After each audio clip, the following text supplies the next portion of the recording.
بسم الله الرحمن الرحيم الحمد لله رب العالمين وأصلي وأسلم على نبينا محمد وعلى آله وصحبه أجمعين أما بعد. The Siege of Ad Dir'iyah. Heavy rains had fallen in southern Najd, and as a result the routes to and from the towns were made even more arduous to cross due to the bad state of the trails and roadways which had been affected by the heavy rainfall. Ibrahim remained in Durma until he was able to move on. Once able to, he rode towards Wadi and Hanifa, then following along it, we left the main body of troops in the fields of Al-Maka and Hawa away from Ad-Diriyah. He then rode on with the detachment and some artillery further up the Wadi to find a suitable camping ground.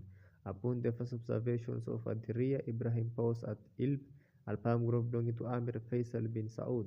After a clash gunfire started by the invaders who fired upon the town, Ibrahim retired back to Al-Maqa with his contingent not to return for 3 days. On the third day, Ibrahim returned, this time with his entire army, and set up camp at Ilb facing at the rear itself. He began preparations for offensive positions from where his artillery could fire onto the town.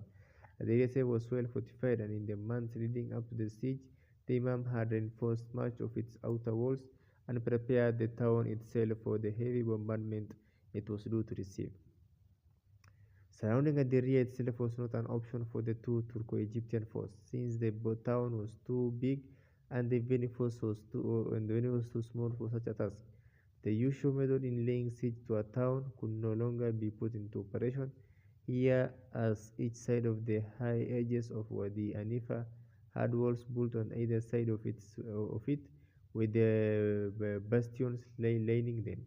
This was too hazardous a method to undertake down the Wadi. Likewise, completely cutting the town's supplies off was also out of the question due to its location, size, and number of settlements networked within. The plan was therefore to make 3 divisions, one going down the center of the wall itself, and one on either side of it, attacking the defenses on each side and occupying them when they fell. So the siege was to begin at the northern limit of the town from Ilb, and Ouda below this settlement was great settlement of Wasaiba, and this was opposite the tributary of Bulaida. Further down the Wadi, turn eastward, was the settlement of Turaif and Intisiya that the Saudi Imams resided and ruled from. On the opposite side of the Wadi from the Turaif was Bujairi. It is here that Shaykh al-Islam Muhammad Abdul Wahhab had resided, and where his masjid was, and it was here that his family continued to live. Further down the Wadi were the cliffs of Jabal Qurain, after which he comes the large agricultural area of Mulaybid, which was at the far end of the oasis. The Imam had organized the defense of the town with fighters from both the Riyadh itself as well as from other Najdi towns, for when other towns had declared their loyalty to Ibrahim, many of the inhabitants had sought to flee and arrive at the rear in order to defend it. The Imam organized the defense so that many of these people were positioned along the fortified walls running down the Wadi. The various amirs of the Saudi family were positioned at turrets and along the bastions and ramparts, along with a group of fighters who will remain with those amirs who possessed some cannon as well as stocks of ammunition. The Imam had placed his brothers Faisal, Ibrahim, and Fahd with groups of fighters to confront the invading force. The brothers possessed a mere 3 cannon in the face of the superior enemy artillery. Further on, the Wadi Sa'ad had been placed to protect the heights of Urain. The ISF was within the town's walls along with the Sheikh and others from the town. He had agreed to stock of ammunition as well as cannon. Fierce fighting began with the invading force firing artillery at the town, with the defenders returning fire along with gunfire. This first period of fighting lasted 9 days, after which on the 10th day there occurred a fierce fight at Al-Mughisibi on the northern end of the Wadi, where fighting raged at its worst since the fighting began. As a result, there were many died on both sides. Then, after further fighting, Ibrahim sent some cavalry under the cover of darkness to the tributary of Gubeira, where the cavalry halted beside it, possibly in its rear end, with the Saudis unaware of their presence.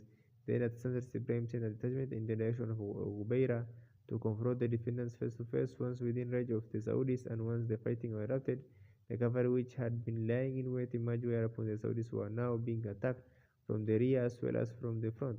This led to many deaths on the defendant sides. Artillery was brought in once the tributary had been taken along with the weapons which the defenders had left behind before they had abandoned their position. This consisted of cannon and other supplies. After the fight at Ghubayra and seeing the formidable contest the Saudis had put up, Ibrahim took the lowly tact which the Turks had adopted in corrupting the souls and purchasing individuals. That of bravery, for there were those along his side, Ibrahim who were natives of Najd itself, so they were sent into the varying areas of the town to infiltrate and report back on the whereabouts of the fighters, key individual stocks and supplies, as well as access to the town from places which were not guarded adequately, and description of the locations where the Saudis had placed defenders on their bastions and fortifications.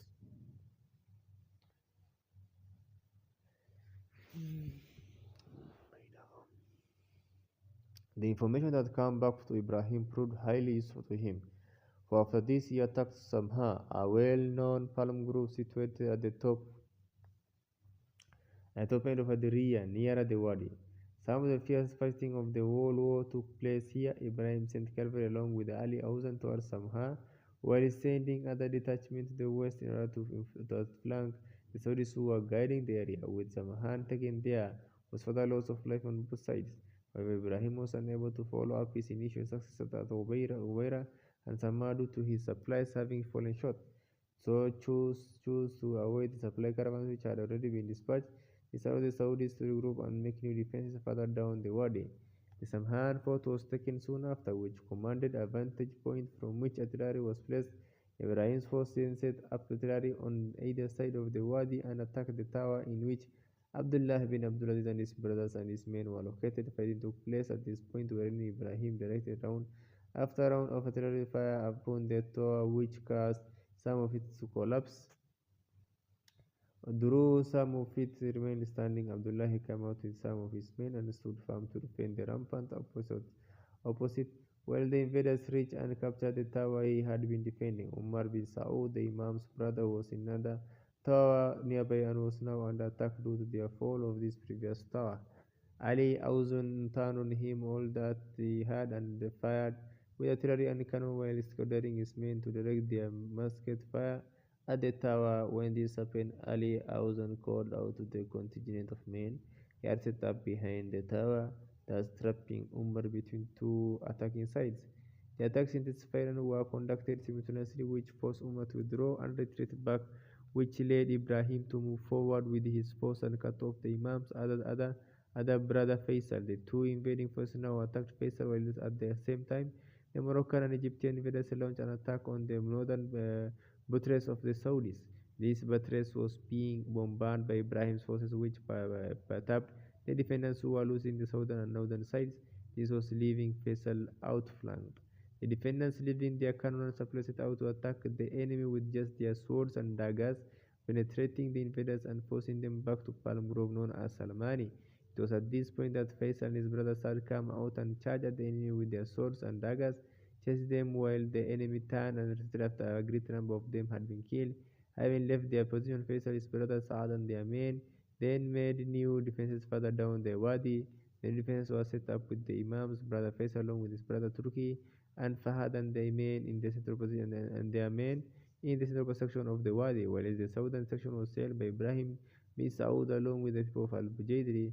The Imam's son Saad was holding his tower above the Usayba fort, which commanded a good view over the Wadi.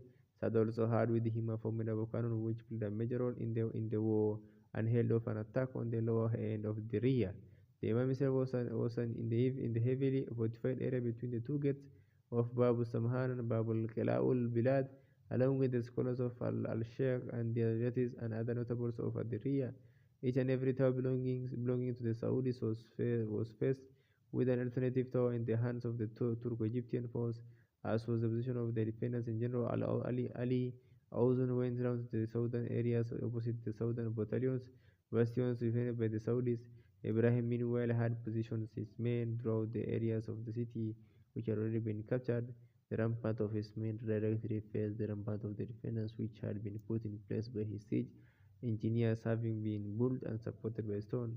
Fighting flared again with the defenders holding off attack after attack and gaining the upper hand over the invaders at times. In the meantime, supply caravans had traversed through the desert prepared to replenish the Turco-Egyptian force. Essential supplies for the troops such as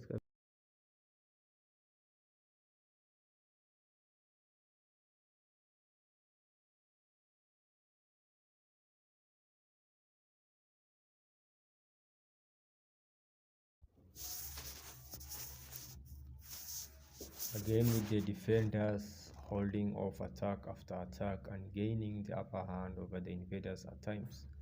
In the meantime, supply caravans had traversed through the desert from Cairo to replenish the Turco-Egyptian force essential supplies for the troops such as ammunition, artillery, and round shot, and shells for the artillery batteries as well as food supplies were arriving. Whilst the siege inside the city was now beginning to show its devastation, with inadequate supplies arriving from the defenders.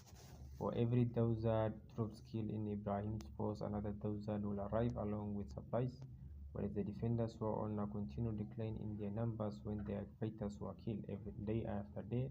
This was to go on for 6 months. Ibn Bashir describes the replenishment of Ibrahim's forces and its supply and reinforcement, stating, this Pasha was in a position of immense force by way of soldiery, well-done military equipment such as shell rounds and cannon and case shot and the numerous types of weaponry.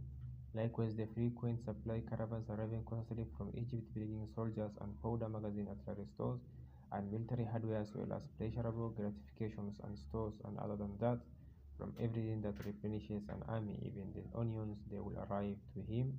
They will arrive to him from Egypt. His round shot and shells were a tremendous affair due to the quantity of their lead and the impact they will have on the ramparts and the walls and the houses. The invaders had previously captured the ramparts of Samha, forcing the Saudis to retreat, being followed by the invaders, who took Darul Salmani. The Saudis, however, stormed and retook this, and so the fighting continued in this area. At this point, Ibrahim sent a great force from his cavalry to the district of Yarqa. In the lower end of the city, the cavalry attacked its residents, killing around 30 of its men, after which they charged the area, setting fire to it before evacuating it. After this, many skirmishes took place throughout Ad Dir'iyah with no real outcome for the attackers. This was the time of year when the fruits of their dead fallen were normally collected from Iraq. So the Imam sent 100 men there to protect the fruit where they were, which was an essential food supply for the residents. Ibrahim came to know of the affair and sent a Turkish cavalry force there to expel them from their position. The siege was taking its toll upon the attackers, along with there being no significant accomplishment. So some of those that were with Ibrahim from the people of Najd advised him to seek help from the areas loyal to him, who assist with assistance in liberating peace in the fight against Ibrahim did this and was joined by great force from the people of Najd, who joined the cause of the two Turco-Egyptian forces. Ibrahim used this force to concentrate its effort on Iraq along with the Emir of Riyadh and some of his men, and the people of Manfuha and Al-Kharj. After besieging Iraq, its people came out seeking peace, and so Ibrahim took this area.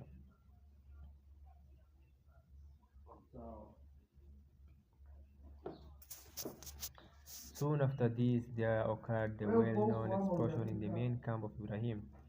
As a result of sudden gust of hot wind which blew into a fire that a soldier had decided to cook some food, it blew a firebrand into the ammunition dump, which ignited its stores that contained the gunpowder, shells, bullets, and ammunition used by the invaders. The setting off of the ammunition led to a colossal explosion so loud that it was heard by nomadic Bedouin a 3-day journey away. A fierce fire issued in the camp which engulfed many of the men, their horses and tents.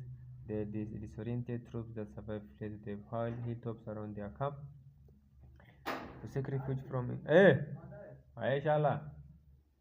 Inferno and subsequent explosions. The people of Ad Dir'iyah anticipated to launch an attack on the enemy at that point, but for some unknown reason did not. After the fire was extinguished and the damage assessed, affairs became constrained for Ibrahim. However, he quickly recognized his troops anew and began sending requests to all corners of North, which were under his dominance, for aid and to send what they had by way of ammunition and gunpowder. His request was followed out, and aid soon began to arrive. A huge cargo supply was dispatched from Cairo, said by Muhammad Ali, containing ammunition and supplies. A number of supply caravans began arriving from Al-Basra and Zubair, as well as some of the areas of Najd, whose disgruntled people sought to aid the invader. Food arrived in the form of rice and wheat and all the requirements of the army, and it is here that Ibrahim regained determination. Meanwhile, the Imam's brother Amir Faisal was killed by a stray bullet soon after while relocating to another location. Ibrahim decided to tighten the siege around the city, which was now dragging on for so long. Skirmishes continued between the two sides in different areas of the city, but to no avail. Ibrahim then decided to attack the bastions of Shaib along with the people of Al-Kharj, and the Amir of Riyadh and his people along with two heavy guns. The Saudis repulsed the attack with a deal of fighting between the two sides. Ibrahim sent in his cavalry, which attacked and killed a large number of the defenders, but the Ismailis fought back and defeated Ibrahim's forces, causing him to retreat with some of his men.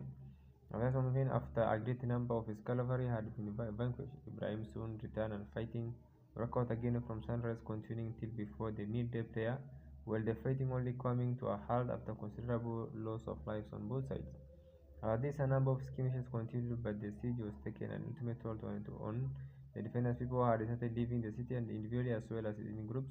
Community pieces were present with which within were inflicted, all as a result of prolonged siege, which was displaying the bleak and devastating manifestation within the city walls. To add to this, the commander of the Saudi cavalry, Gisab al-Utaybi, left the city secretly for Ibrahim's camp. He was relied on by the Saudis and his distraction, as described by Ibn Bashir, bolstered the determination of the Pasha in the war, and so he brought closer the artillery to the city, while the people of Ad Dir'iyah were troubled with his repression and felt grief and weakness at his exit. Continuing, he mentions, when those that left exulted from the people of Ad Dir'iyah, and rather than them to Pasha, they informed him of their weakness and their withdrawal. He told him of the place in which its people have no strength in warfare, or of the place where they meet at night. They told him of the places where they are but a few people, and of the place that they could enter upon the people of Ad Dir'iyah, where they will not realize. It is without doubt that the information Ibrahim received from the residents benefited him much. It also helped him plan the final assault, which would bring the war to an end. In light of these details, Ibrahim planned his attack. He sent a gun battery and a number of troops to the lower end of Ad Dir'iyah. There they attacked in order to keep the people of this area busy. Then he sent another force to Al-Luzum to lie concealed within him to the south, while he himself launching an attack of artillery on the opposite end of the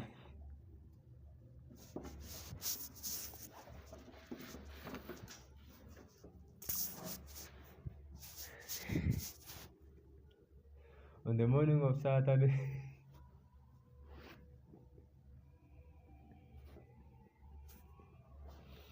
on the morning of Saturday, the 3rd of Dhul-Qa'dah, after sunrise, the Turco-Egyptian force launched a full-scale attack on these areas. Ali Auzon sent his force into the rampart above this bastion. This also overlooked the gardens of Mushairafa, a palm grove that had belonged to Imam Saud. Once they ascended to the top of the bastion, the soldiers found it vanquished and unguarded, while beyond it lay the city itself. So they climbed over and set upon the Helot, who had been oblivious to their presence. While he was happening, another assault was launched by the invaders on the northern and southern bastions. As the defenders were busy in various districts with simultaneous attacks, the Turco-Egyptian force then launched an attack from the rear, just as another force was making its way down the wadi from the front. This caused the Saudis to retreat and give up their positions on the defense, which resulted in the death of many of them. Those that stopped fighting returned to their residence in order to defend them. Amir Saad, who had been in his tower commanding the wadi, was under attack. Along with his men, abandoned the tower and made their way to the Usayba fortress, a well-known fortress built by Imam Saud, which had strong iron gates. He barricaded himself there along with his men, while Ibrahim turned his cannon upon it, firing round after round. He destroyed sections of the walls, causing breaches and topping its appearance. The people of the district of Asahal were fighting fiercely to defend their city, while the invaders were within their dwellings. The Imam himself, seeing what had happened, moved from Samhan to his headquarters of Turaif, leaving his supplies and carnal equipment in their place. Ibrahim, who had come to know of the Imam's movement, turned his guns and artillery onto Turaif along with his troops. The bombardment began upon the Dahira gate with a barrage of shells and bullets. This continued unremittingly. The people of As-Sahal were still fighting the troops that had entered their vicinity. They were now joined by some of the people of Al-Bujairi, where the progeny of Shaykh al-Islam Muhammad bin Abdul Wahhab, including his grandsons, lived.